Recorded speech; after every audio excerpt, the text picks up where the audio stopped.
premier temps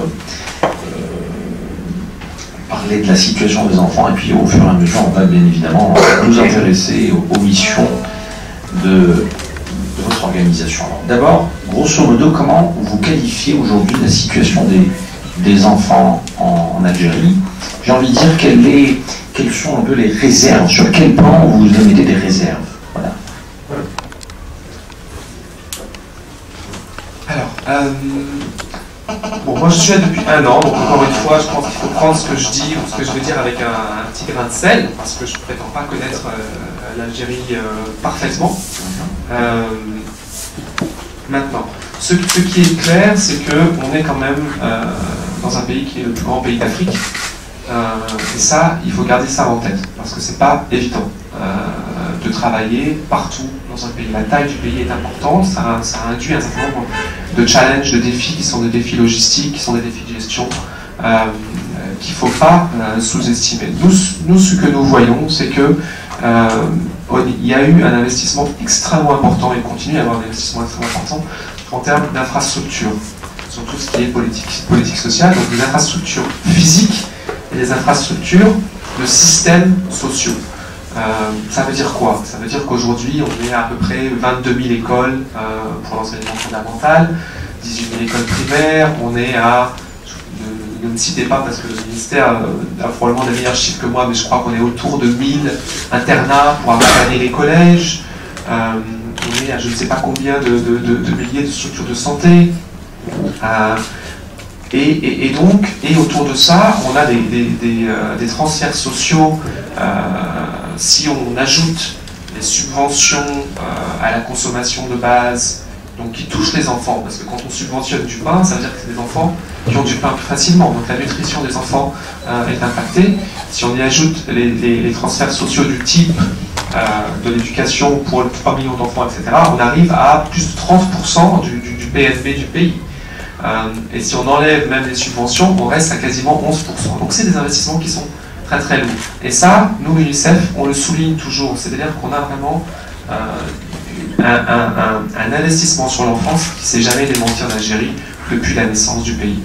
Est-ce qu'il reste des choses à faire? Oui, il reste des choses à faire. Je pense que pour la majeure partie des partenaires avec lesquels nous avons une relation, des partenaires institutionnels, le disent assez ouvertement, c'est-à-dire cette bataille de l'accès, par exemple, à l'éducation, elle est gagnée. Maintenant, la bataille de la qualité, elle n'est pas gagnée. Il y a encore du travail à faire, il y a encore beaucoup de travail à faire. Je crois qu'il y a une conscience, il y a une reconnaissance de cet état de fait. Et ils sont tout à fait ouverts et ils viennent souvent nous retrouver pour nous dire travaillons ensemble là-dessus.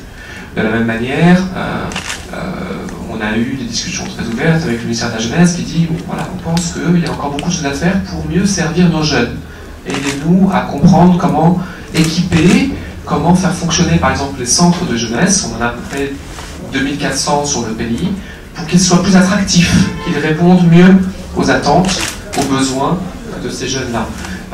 Donc pour moi, c'est un petit peu, on va dire, un constat rapide, c'est-à-dire que énormément d'investissements, encore un certain nombre de domaines sur lesquels il reste des progrès à faire, peut-être des choses, on va dire, qui permettraient d'avoir un impact, par exemple, le préscolaire, pour nous, c'est quelque chose qui a un potentiel d'impact très important sur un certain nombre de domaines. Très bien. Alors, l'actualité, M. Dava, notre pays a vécu ces derniers mois des incidents qui ont vraiment endeuillé plusieurs régions du pays. Je parle du kidnapping et de l'assassinat et souvent du viol d'enfants.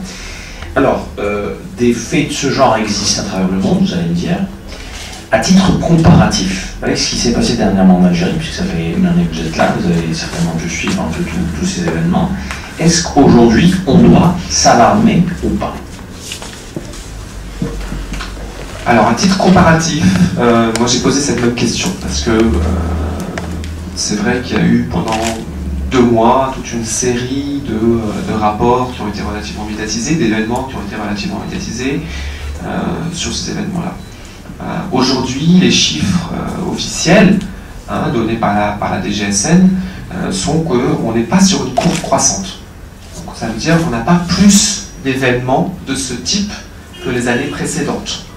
Donc, on parle aujourd'hui d'évolution réellement en termes de valeur absolue, j'entends, hein, donc en termes de nombre d'événements sur le territoire national, qui est relativement marginal en termes de différence par rapport aux années précédentes. Et ça veut dire, je comprends là-dedans, je me réfère, hein, parce que moi j'ai pas ces chiffres-là, donc je me réfère aux chiffres qui nous sont donnés par les autorités publiques, donc par la DGSN qui gère ce genre de choses-là, que ce soit les enlèvements, les violences sur enfants ou les meurtres d'enfants. Ça c'est les violences donc faites aux enfants.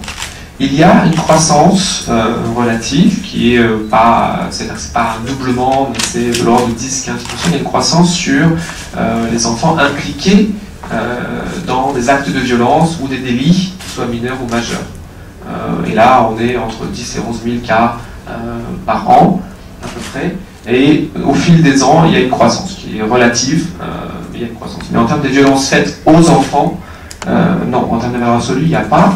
Après, ce qu'on a vu pour nous, l'UNICEF, c'est en même temps sain, c'est-à-dire qu'il y a une société qui dit non à ces violences faites aux enfants, qui refuse ces violences faites aux enfants et qui dit c'est inacceptable, on doit en avoir zéro, on doit arriver à zéro. Le principe, c'est aucun enfant victime de violence.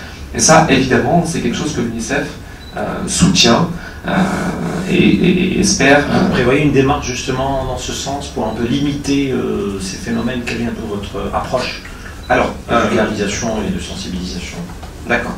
Alors, la démarche, elle est en cours. D'abord, les ministères ne nous ont pas attendus. Encore une fois, je reviens un petit peu sur ces comparaisons, mais c'est vrai qu'on n'est pas comme dans d'autres pays du monde dans lesquels, on va dire, les institutions ont besoin de l'UNICEF pour les aider à bouger. Que ce soit le ministère de la Justice ou la DGSN ou le ministère de la Solidarité, ils sont tous trois, à notre connaissance, en train de revoir leur système, de revoir leur procédé pour voir comment est-ce qu'on peut faire encore mieux. C'est dans cette démarche-là que nous travaillons, c'est ce que j'évoquais tout à l'heure, les systèmes de protection au niveau local. C'est-à-dire qu'au niveau national, on sait qu'il y a des cellules pour les enfants de la solidarité au niveau local. On sait qu'il y a des cellules de police qui sont des cellules de prévention, de gendarmerie, qui sont là pour faire de la prévention. On essaye de les aider à travailler l'une avec l'autre. On se rend compte qu'elles ne se parlent pas toujours, que quelquefois la DAS ne communique pas ou n'est pas au courant de cas de violence faites aux enfants, que ce soit au niveau de la DAS ou ou vice-versa. Donc on essaie de les aider à travailler ensemble. On essaye aussi de faire passer, quand je vous parle d'utilisation des médias au niveau locaux, de faire passer un certain nombre de messages en termes de messages de protection de l'enfant, qui sont relativement logiques et simples, c'est-à-dire dites à vos enfants de ne pas parler à n'importe qui, dites à vos enfants de ne pas partir avec n'importe qui, etc., etc. Maintenant, vous savez, ce genre de violence, il est particulièrement difficile parce que à peu près 80% des violences faites aux enfants, j'entends des violences en termes de viol ou de violence physique, sont faites le plus souvent dans le cadre de la famille. Elles sont faites dans le cadre familial, le plus souvent par des gens que l'enfant connaît et auxquels il a confiance. D'accord. Et c'est là où c'est difficile aussi pour n'importe quel parent de dire à son enfant ne va pas avec ton oncle ou ton cousin ou etc. Parce que c'est dangereux, parce qu'on rentre dans des considérations qui sont très difficiles. Donc c'est des sujets qui sont très très compliqués à gérer en termes de prévention, malheureusement. Très bien. Vous avez parlé de la DGSN, du ministère de la Solidarité. Qu'est-ce que vous pensez aujourd'hui d'un réseau comme NADA, son travail? Écoutez, NADA, c'est un réseau, on me dit, je n'étais pas là, que l'UNICEF a aidé à créer. Donc je ne vais pas en dire trop de mal, je pense. Je pense moi j'ai rencontré les collègues de NADA, c'est des gens qui sont d'un dévouement extrême aux côtés de l'enfant, qui essayent de résoudre un certain nombre de cas, ou en tout cas d'accompagner un certain nombre de cas. Je pense que quelque part, ils sont probablement en partie victimes de leur visibilité, de leur succès, parce qu'ils ont de plus en plus de cas qui leur arrivent, et un cas de violence faite à l'enfance, c'est un cas qui est nécessairement compliqué. Parce que ça veut dire quoi? Par exemple, une des choses sur lesquelles on voudrait travailler avec les DGSN, c'est quelque chose tout bête, mais c'est quelque chose d'assez compliqué. Quand un jeune enfant est victime d'une violence ou d'un viol, assez souvent, on lui demande de répéter l'événement plusieurs fois.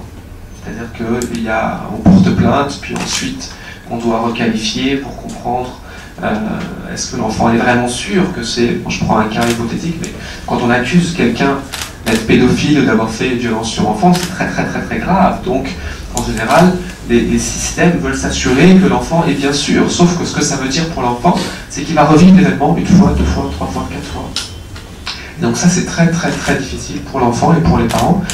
Donc on voudrait mettre en place, par exemple, un système par lequel on a un entretien qui est enregistré sur vidéo, sur audio, et on n'y revient plus. L'entretien, il est aussi calme et aussi serein que possible. Mais le fait de répéter, c'est pas peut-être un objectif de vérifier la version si elle est toujours... Absolument, ça fait partie des objectifs, sauf que vous avez des enfants, bien souvent, en particulier quand c'est des jeunes enfants, qui régressent. C'est-à-dire que c'est des enfants qui, tout d'un coup, perdent la parole, refusent tout contact physique, refusent les câlins, des choses comme ça qui sont très importantes pour que l'enfant se sente protégé. Mais comme c'est des choses qui bien souvent ont amené cette violence, ou en tout cas ont été associées à cette violence, si on le fait revivre 3 fois, 4 fois, on fait courir à l'enfant un risque, quelquefois même de mutisme. On a des enfants qui refusent de parler tout simplement pendant des mois et des mois. Donc voilà, c'était des choses sur lesquelles on essaye d'accompagner. Je crois que Nada fait un énorme travail à ce niveau-là, en essayant d'accompagner les familles, parce que ce qu'on oublie aussi souvent, c'est que dans ces cas de violence faites aux enfants, les parents se sentent, dans l'immense majorité des cas, les coupables. Ils vivent une culpabilité, et il faut les accompagner, les aider à passer ce cap aussi.